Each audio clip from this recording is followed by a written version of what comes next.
Um homem de dois mundos. Nesta história que realmente aconteceu, Tia Neiva procura demonstrar um fato doutrinário de muita importância: a diferença entre os valores do mundo físico e do mundo espiritual. A mesma individualidade manifesta em duas personalidades distantes no tempo e no espaço, embora sendo do mesmo espírito, ou seja, do mesmo indivíduo, expressa desejos e pontos de vista diametralmente opostos. Como encarnado, o espírito queria que seu personagem vivesse. Como desencarnado, ele queria que sua personalidade atual na Terra morresse.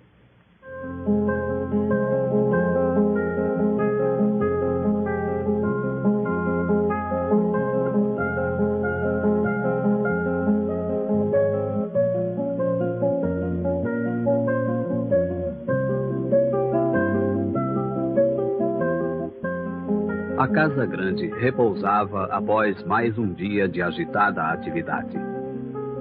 Em torno dela, no lusco-fusco da madrugada, ouvia-se apenas os apitos monótonos dos guardas noturnos, os passos de algum retardatário e o ruidoso roncar dos carros que passavam no asfalto a 2 quarteirões de distância. O quase silêncio, a disposição das ruas e casas, faziam pensar que se tratava de uma pequena cidade do interior. Na verdade, a Casa Grande era localizada no coração da cidade mais moderna do mundo, na cidade satélite de Taguatinga, em Brasília. Esse contraste entre um sistema de habitação relativamente pobre, a maioria das casas feitas de madeira, as ruas laterais sem asfalto ou esgotos, era também peculiar da Casa Grande. Oficialmente, ela era apenas a residência de Tia Neiva e o orfanato chamado de Lar das Crianças de Matildes. Ali viviam cerca de 100 pessoas, entre crianças e adultos, na maior simplicidade, mas ao mesmo tempo era a sede, o coração da doutrina crística praticada com a maior autenticidade. O Templo do Amanhecer ficava a 3 quadras de distância, mas seu papel de abrigo aos angustiados era exercido realmente quando Tia Neiva estava presente. Naqueles 2 pontos de Taguatinga, a pequena multidão diária ia e vinha e a pergunta era sempre a mesma: Tia Neiva está no templo? Ou então, Tia Neiva está em casa? Deitada e com os olhos fechados, Tia Neiva parecia dormir. Na verdade, sua mente ágil trabalhava intensamente. Um a um, ela ia repassando os assuntos mais próximos do dia que findara. Pensava na despensa que teria que ser reabastecida ainda para o almoço, naquele menino sem documentos que precisava trabalhar, no internamento daquela mulher cheia de filhos que precisava de hospital. Pensava ela, o jeito é ficar com os meninos, mas onde colocá-los? Pensava no senador que estava aflito com o seu filho viciado, na moça que a procurara logo cedo dizendo que estava grávida e que seu pai a mataria se soubesse, no homem cujo barraco pegara fogo e não tinha onde se abrigar com a família, na televisão dos meninos que precisava de conserto. E assim, desde a hora que deitara, seu pensamento não parara um minuto. Vez ou outra, um espírito desencarnado entrava no circuito e ela o doutrinava pacientemente. Assim era a vida da clarividente Neiva, sempre consciente nos 2 planos, na vida física e no mundo etérico e invisível. Ela cuidava de tudo e de todos sem interrupção. Na medida em que a noite avançava e os íons solares diminuíam seu bombardeio da superfície da Terra, o mundo invisível ia se tornando mais movimentado. O mundo das sombras tomava conta da vida nesta parte do planeta. Os espíritos, libertos do magnetismo físico através do sono, percorriam sonambúlicos os arredores. Alguns subiam claros e leves, enquanto outros se arrastavam com dificuldade, próximos aos leitos onde seus corpos repousavam. Alguns brigavam e outros se abraçavam alegremente. Esse é o curioso mecanismo da vida na Terra, que nos relaciona um com os outros, à revelia de nossas posições sociais, idades e situações econômicas. Próximo às 4 horas da madrugada, Neiva sentiu a presença de Mãe Tildes e saiu do corpo, penetrando instantaneamente na outra dimensão. De imediato, sua mente saiu da tensão física e ela se despreocupou.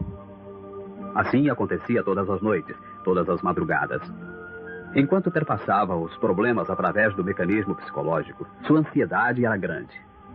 Logo que saía do corpo, ela se despreocupava e entregava sua missão nas mãos dos mentores espirituais.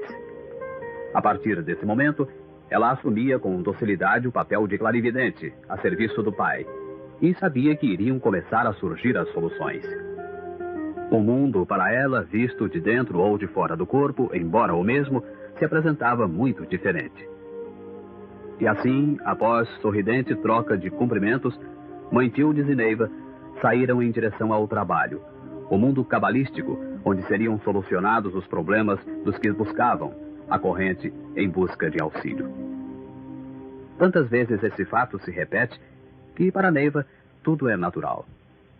Ela caminha sem preocupações ou noção de tempo, embora saiba por onde está andando. Ela sabe como funcionam as coisas e quais os assuntos programados para aquela jornada.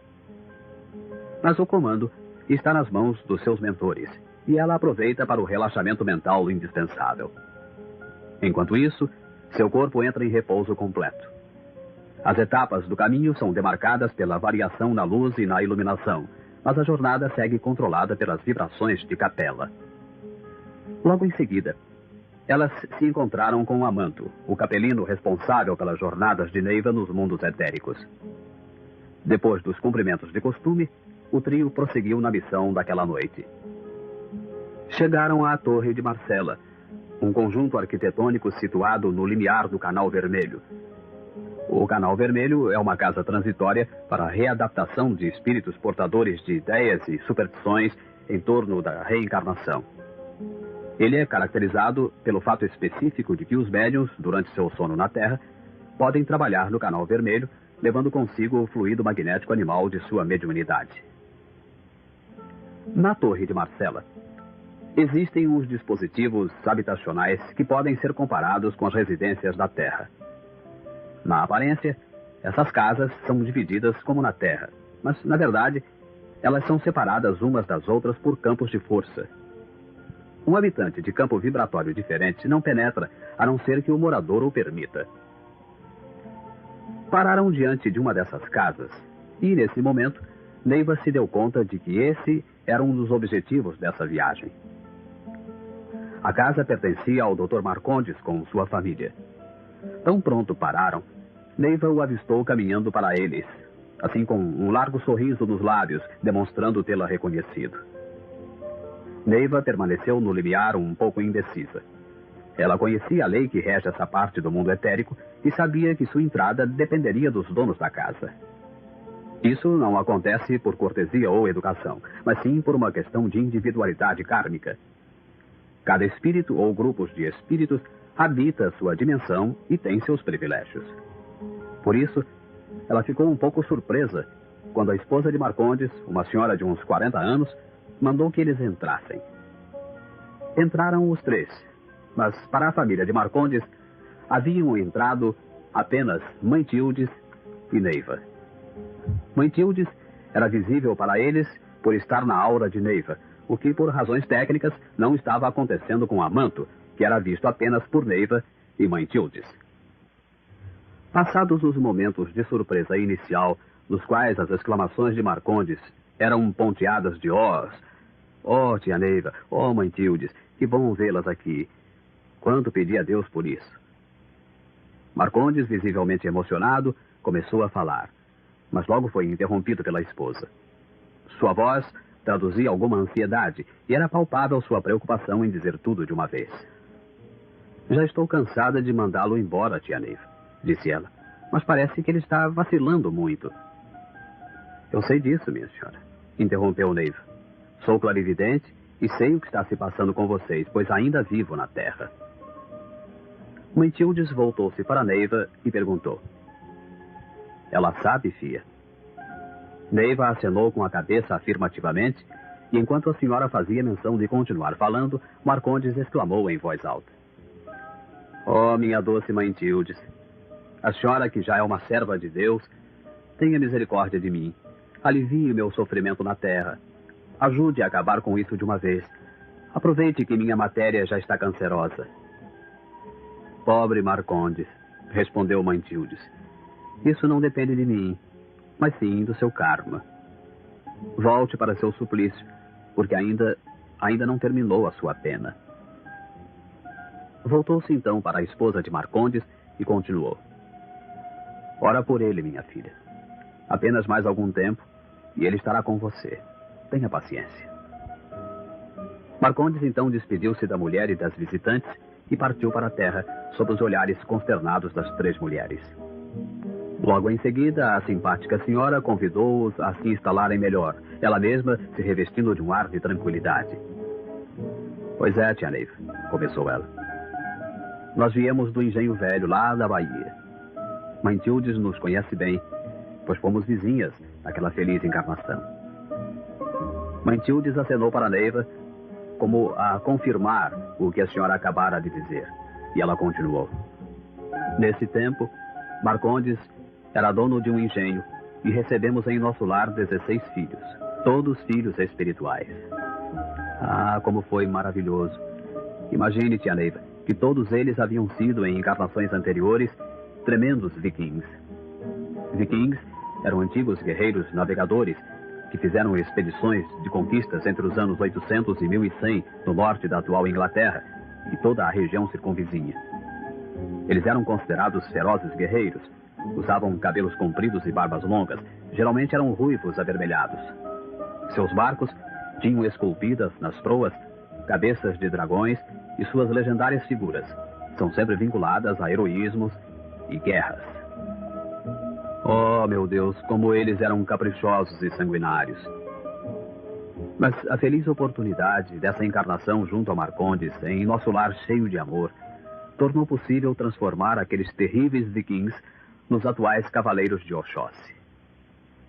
A propósito, perguntou Neiva, onde estão eles agora? Como cavaleiros de Oxóssi, eles agora estão integrados na nova organização de São Sebastião. Dos meus 16 filhos, 5 eram mulheres, e elas agora estão integradas em outras falanges, junto às suas almas gêmeas.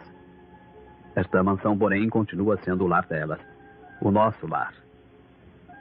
Mas por que, perguntou Neiva, o Sr. Marcondes continua na terra e tão desnorteado? Não, disse ela, ele não está desnorteado. Ele está na terra porque pediu a Deus por isso. Ele mesmo pediu a Deus para reencarnar? Sim, tia. Ele mesmo pediu. Depois da encarnação do Engenho Velho, quando já estávamos reunidos aqui nesta mansão, embora feliz por estar com sua própria família, ele não estava em paz. Mas o que é que o afligia? Certos erros cometidos durante a encarnação do Engenho Velho. A senhora sabe, não é, tia? Na Terra, as nossas preocupações com a gente mesmo fazem com que esqueçamos dos outros, dos nossos cobradores que também vieram para se reajustarem e precisam de nós, de nossa riqueza. Foi o que aconteceu com a gente. Quando partimos para a encarnação do Engenho Velho, todos haviam nos avisado que tínhamos pedido muito. Nossas dívidas eram muitas e as cobranças seriam grandes. Pedíramos demais. De fato, assim foi. Mas graças ao nosso amor, conseguimos tudo que vocês estão vendo. Mas se tudo saiu tão bem, perguntou Neiva, por que o Sr. Marcondes teve que voltar à Terra, teve que reencarnar? Porque quando ele se encontrou aqui com o espírito livre das amarras da Terra, ele viu tudo o que havia feito, mas também viu tudo o que não havia feito. Ele então pediu para voltar, e Deus, através dos seus ministros,